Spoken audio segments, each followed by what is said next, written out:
My name is Daniel Beer. I'm the admissions tutor in history. I'm also a senior lecturer in modern European history, and my area of expertise, interest is modern Russia.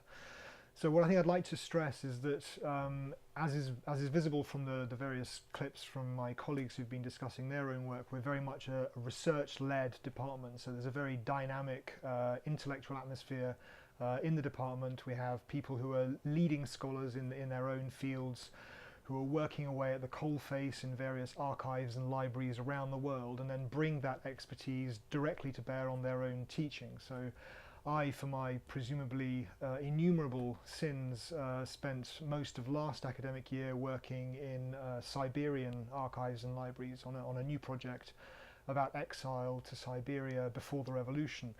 And the material that I found there has fed directly into my teaching on my undergraduate courses. So I'm literally able to sort of, bring to bear examples that from documents that only I have found. I'm the first person to ever sign out these archival files. And indeed, I've circulated drafts of chapters and drafts of articles that are not even yet published.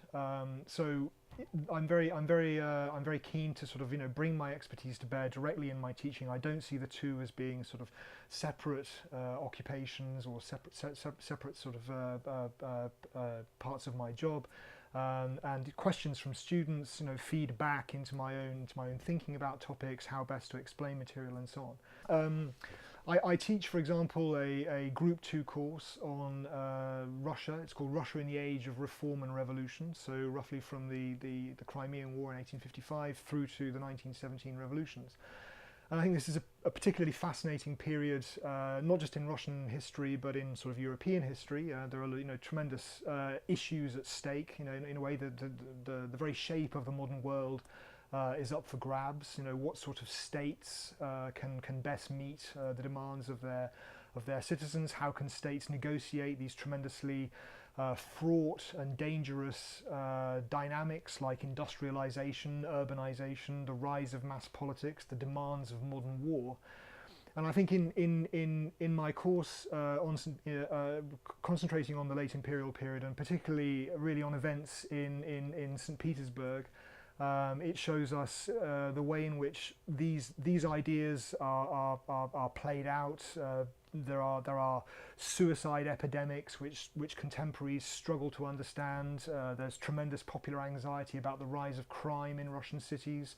The revolutionary movement, of course, there are extensive debates about when is it legitimate to kill. Is political violence something that can be morally justified?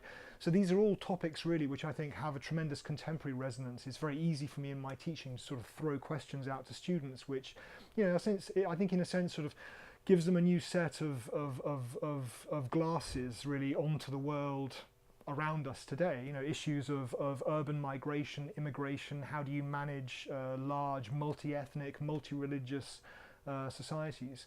And so this is, of course, a course which draws upon my own research. Particularly my research on Russian intellectual history, but also my ongoing project on crime and punishment in Russia in the 19th and 20th centuries. So I think it's a great course. There's lots of very exciting material. There's a huge body of primary sources. We discuss literature, we discuss films, paintings, and so on from the period. And I think it's a course which really speaks to contemporary concerns.